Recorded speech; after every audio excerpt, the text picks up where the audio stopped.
जय जय श्री सीताराम, जय हनुमान, जय गुरुदेव भगवान, जय बाबा वैद्यनाथ, जय माँ जगदम्बे, हर हर गंगे माँ गंगे, श्री सीताराम।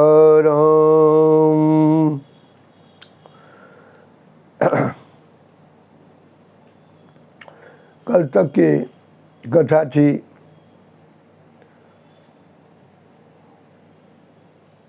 भगवान के प्राणाराम भगवान श्री राम जी अपनी अंगूठी निकालकर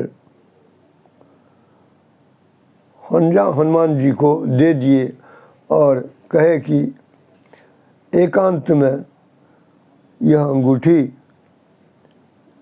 सीता जी को दे देना। हनुमान जी भगवान के चरण कमल में प्रणाम किए, भगवान के चरण की धूल अपने माथा पर चढ़ाए और भगवान की दिव्य मूर्ति को अपने हृदय में धारण करके भगवान का अखंड नाम जप करते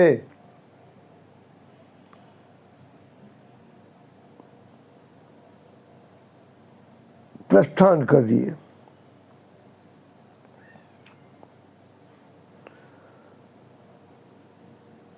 आंजनेय बानर दल के साथ भगवती सीता को ढूंढते हुए विंध्यगिरि के गहन वन में पहुंचे।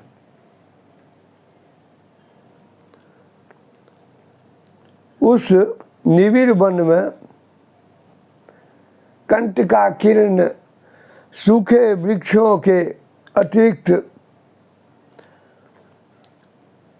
जल का कहीं नाम भी नहीं था। बानर भालुओं का समुदाय इधर उधर भटकते भटकते प्यास से छटपटाने लगा।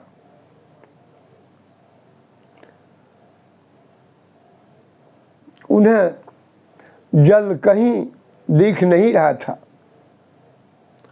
और प्यास से उनके कंठ सूख रहे थे, किंतु ज्ञानी नाम अग्रगण्य धैर्यपूर्वक चारों ओर देखा। कुछ ही दूरी पर उन्हें तृण, गुल्म और लतादि से ढकी एक विशाल गुफा दिख पड़ी। उन्होंने उस गुफा में से हंस, क्रंच और चकबे आदि पक्षियों को निकलते देखा। उन पक्षियों के पंख भींगे हुए थे। इसी से जल का अनुमान कर उन्होंने सबको वहाँ चलने के लिए कहा। दुर्गम वनों के ज्ञाता पवन पुत्र श्री हनुमान के साथ बानर भालुओं के समुदाय ने एक दूसरे का हाथ पकड़ करके धीरे धीरे उस गुफा में प्रवेश किया। गुफा में कुछ दूर तक गहन अंधकार था, किंतु आगे जाते ही उन्हें निर्मल जल से भरे सरोवर एवं साल, ताल, तमाल, नागकेसर, अशोक, चंपा,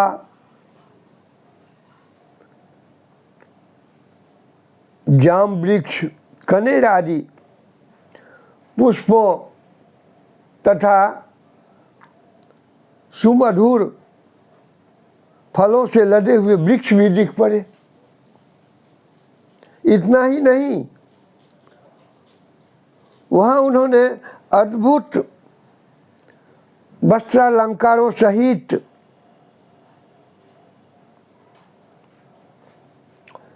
एक अति सुंदर भवन भी देखा, जहाँ दिव्य भक्ष्य, भोज्य आदि सभी सामग्रियां प्रचुर मात्रा में उपलब्ध थी।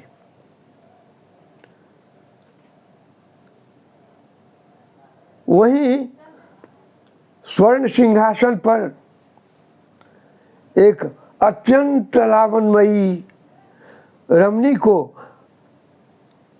अपने शरीर पर बल कर और कृष्ण मृग चर्म धारण किए ध्यान मग्न बैठे देखे। अब वे एक दूसरे के मुंह की ओर ताकने लगे। उस ध्यान मग्ना जोगिनी के शरीर से तेज प्रसारित हो रहा था। भयाक्रांत बंदरों ने उनके चरणों में अत्यंत श्रद्धा से प्रणाम किया।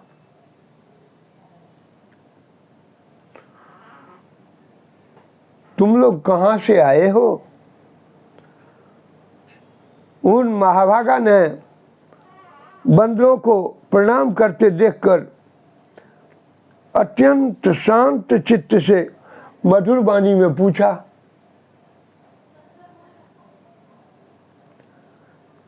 तुम कौन हो और किस उद्देश्य से इन दुर्गम स्थानों में विचरण कर रहे हो? मेरे इस स्थान को नष्ट क्यों कर रहे हो?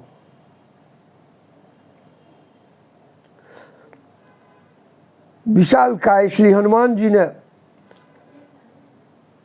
अत्यंत विनम्रता से उत्तर दिया। परम आदरणीय देवी,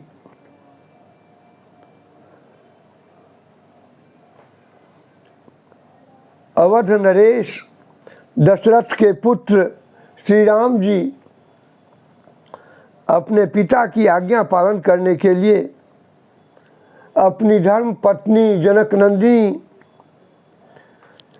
श्री जानकी जी और भाई लक्ष्मण के साथ वन में पधारे थे। वहाँ उनकी पत्नी परम साध्वी,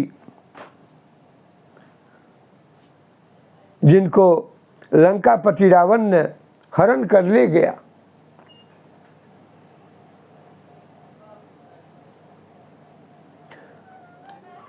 सुग्रीव ने श्री राम जी से मैत्री होने के कारण हमें श्री जानकी जी को खोज करने की आज्ञा दी।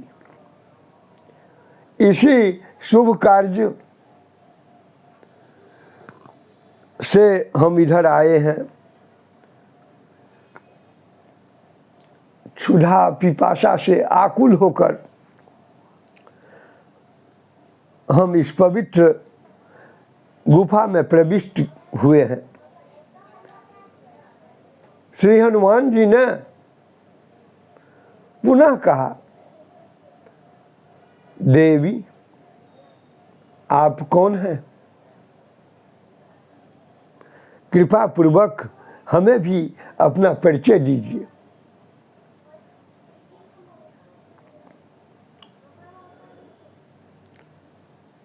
तपः पुता जोगिनी ने श्री हनुमान जी से कहा, मेरा अहो भाग्य,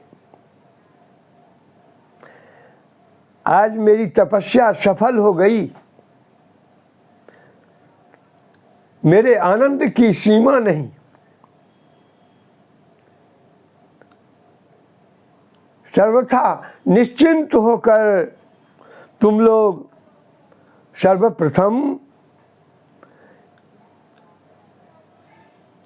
यथेच्छ मधुर फलों का आहार और अमृतमय जल का पान कर लो एवं तृप्त होकर मेरे पास बैठकर विश्राम करो, तब मैं तुम लोगों को अपनी वृत्तांत सुनाऊंगा। तब मैं तुम लोगों को अपनी वृत्तांत सुनाऊंगी।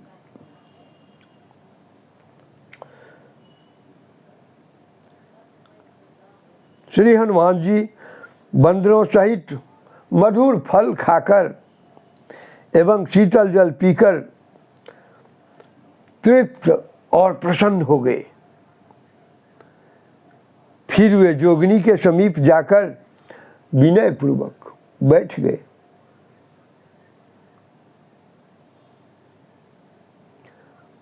पूर्व काल की बात है, भक्तिमती देवी ने बानरों सहित श्री हनुमान जी को बताया। विश्वकर्मा की हेमा नामक एक अत्यंत सुंदरी पुत्री थी। उसके अद्भुत नृत्य से संतुष्ट होकर आशुतोष शिव जी ने उसे यह विशाल नगर रहने के लिए दिया।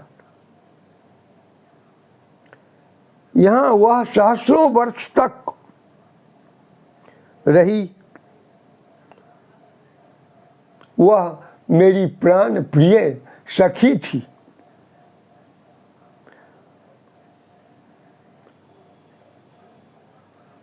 ब्रह्मलोक को प्रयाण करते समय उसने मुझे वास्तविक मुमुक्ष एवं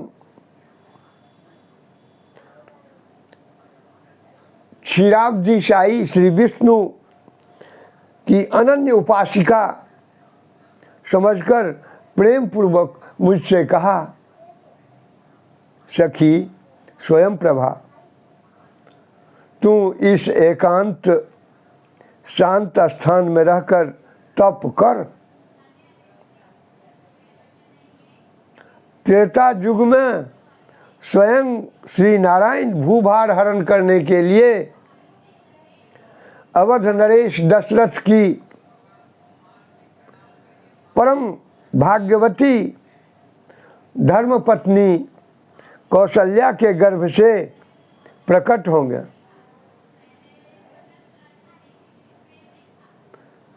वे धर्म संस्थापन एवं दुष्टों के विनाश के लिए वन में भ्रमण करेंगे। उनकी परम सती पत्नी को ढूंढते हुए कुछ बंदर इस गुफा में आएंगे।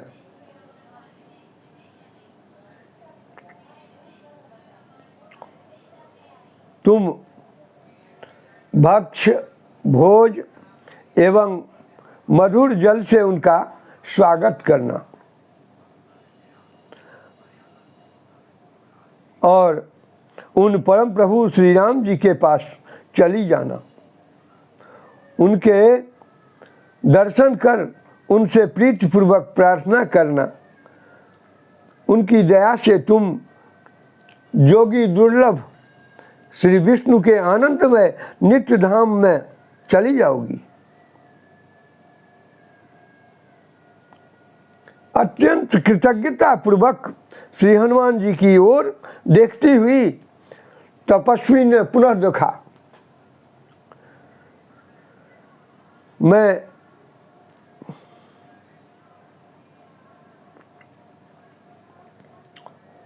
तपस्वी ने पुनः कहा,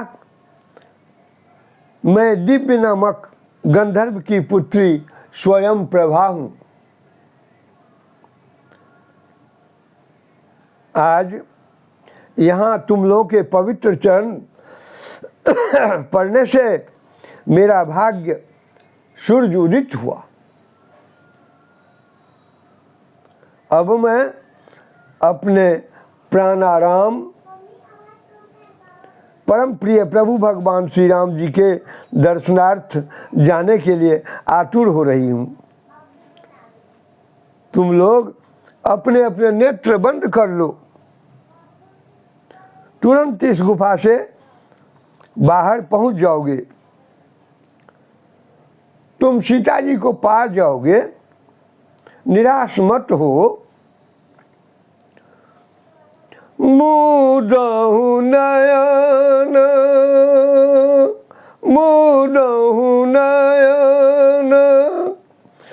विवर तज जाहु,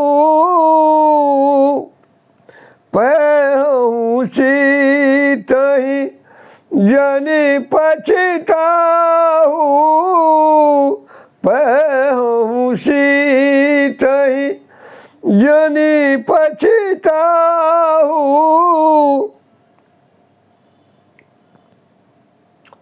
महाभागा स्वयं प्रभा के आदेश अनुसार वानर भालुओं का वह विशाल समुदाय नेत्र बंद करते ही गुफा के बाहर अरण्य में पहुंच गए।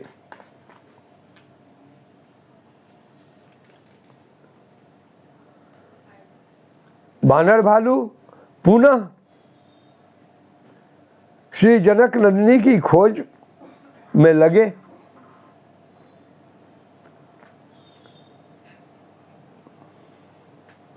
अत्यधिक श्रम के साथ खोज करने पर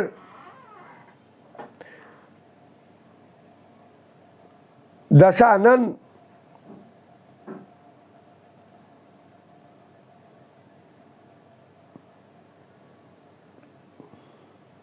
या श्री सीता जी का कहीं पता नहीं चला। थके हुए वानर भालू बैठकर परस्पर विचार करने लगे कि अब क्या किया जाए। उस समय अत्यंत दुखी होकर अंगद ने कहा, स्कंदरा में घूमते हुए संभवतः 1 मास बीत गया। राजा सुग्रीव की दी हुई अवधि समाप्त हो गई और भगवती सीता का पता नहीं चल सका। अब किष्किंधा लौटने पर तो हम निश्चय ही मारे जाएंगे। मुझे तो वे छोड़ नहीं सकते, अवश्य मार डालेंगे, कारण मैं उनके शत्रु का पुत्र हूं। मेरी रक्षा तो धर्मात्मा वीरवर श्री रामचंद्र ने की है। अब प्रभु का कार्य पूरा न करने का बहाना लेकर वे मुझे किस प्रकार जीवित छोड़ सकते हैं। अतएव मैं तो लौटूंगा नहीं, किसी न किसी प्रकार यहीं अपना शरीर त्याग दूंगा।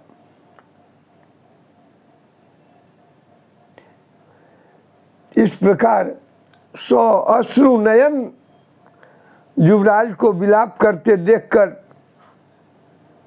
वानरों को बड़ा क्लेश हुआ।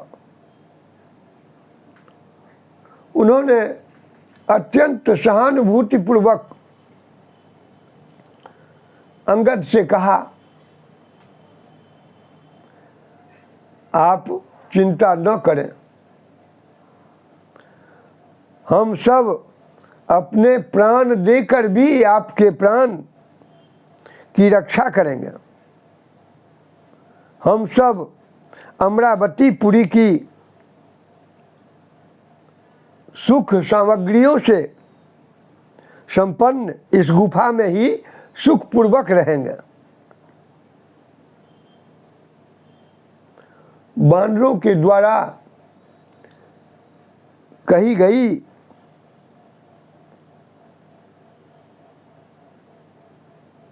इन बातों को सुनकर परम नीतिज्ञ पवन नंदन युवराज को आश्वस्त करते हुए अत्यंत प्रेम पूर्वक कहा, युवराज, तुम व्यर्थ की चिंता करते हो। तुम महारानी तारा के प्राण प्रिय पुत्र होने के कारण सुग्रीव के भी सहज ही प्रिय हो, और तुम में श्री राघवेंद्र की प्रीति तो प्रतिदिन लक्ष्मण से भी अधिक बढ़ती जा रही है। बानरों ने जो तुम्हें इस गुफा में निष्कंटक रहने का परामर्श दिया वह व्यर्थ है, क्योंकि त्रैलोक्य का कोई भी लक्ष्य श्री रघुनंदन के बाणों से अभेद नहीं है। स्त्री बच्चों से कभी पृथक न रहने वाले ये बानर तुम्हें उचित परामर्श नहीं दे रहे हैं। पवन पुत्र ने अत्यंत प्रेम पूर्वक अंगद को समझाते हुए आगे कहा, इसके अतिरिक्त बेटा, मैं एक अत्यंत गुप्त रहस्य और बताता हूँ, सावधान होकर सुनो। भगवान श्री राम जी कोई साधारण मनुष्य नहीं है, वे साक्षात निर्विकार श्री नारायण देव हैं। भगवती सीता जी जगन्मोहिनी माया हैं और लक्ष्मण जी त्रिभुवन आधार साक्षात नागराज शेष जी हैं। वे सब ब्रह्मा जी की प्रार्थना से राक्षसों का विनाश करने के लिए माया मानव रूप में उत्पन्न हुए हैं।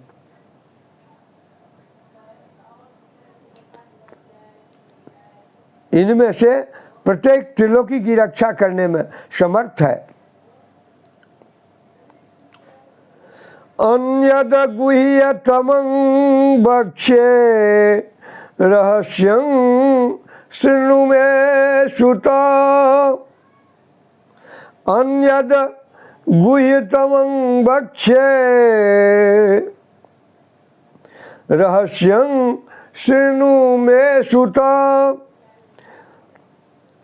समो न मानुखो देव साक्षात् नारायणो अव्ययः। सीता भगवती माया जन सम्मोह कारिणी। सीता भगवती माया जन सम्मोह कारिणी। लक्ष्मणो भुवन आधार साक्षात् साक्षात् शेषः फणीश्वरः लक्ष्मणो भुवन आधारः साक्षात् शेष फणीश्वरः ब्रह्मण प्रार्थिता सर्वे रक्षोगण विनाशने ब्रह्मणा प्रार्थिता सर्वे रक्षोगण विनाशिने माया मनुष्य भावेन जाता त्रैलोक रक्षका। इस प्रकार युवराज अंगद को धैर्य प्रदान करने के बाद परम पराक्रमी रामदूत श्री हनुमान, जाम्बुवान और अंगद आदि वानरों के साथ माता सीता को ढूंढते हुए धीरे धीरे दक्षिण समुद्र के तट पर महेंद्र पर्वत की पवित्र उपत्यका में जा पहुँचे। वहाँ सामने अगाध एवं असीम महासागर की भयानक लहरों को देखकर बानर भालू घबरा गए। सीता की खोज के लिए सुग्रीव को दी हुई 1 मास की अवधि भी समाप्त हो गई और सामने महासमुद्र वीर वानर भालुओं की बुद्धि काम नहीं कर रही थी। इस कारण वानर सुग्रीव के कठोर दंड की कल्पना कर उन्होंने कहा, राजा सुग्रीव बड़े दुर्दंड हैं, वे हमें निस्संदेह मार डालेंगे। सुग्रीव के हाथ से मरने की अपेक्षा तो प्रायोपवेशन अर्थात अन्न जल छोड़कर मर जाने में ही हमारा अधिक कल्याण है। ऐसा निर्णय कर वे सब जहाँ तहाँ कुश बिछाकर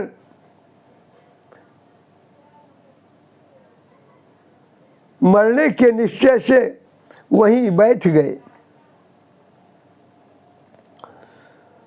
अस कही लवन सिंधु तट जाई, अस कही लवन सिंधु तट जाई, बैठे कपि सब दर्भ दशाई।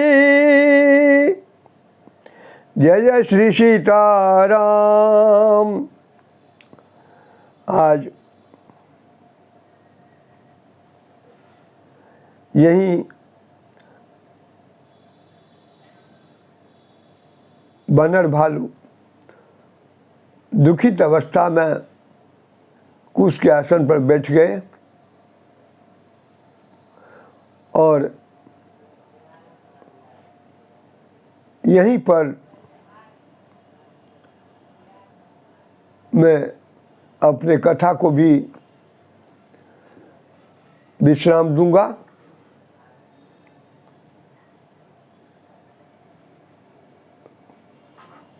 कथा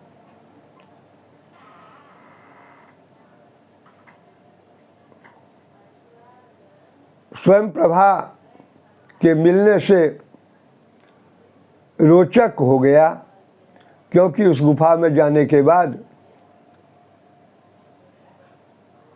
हेमा नाम की विश्वकर्मा की पुत्री जो थी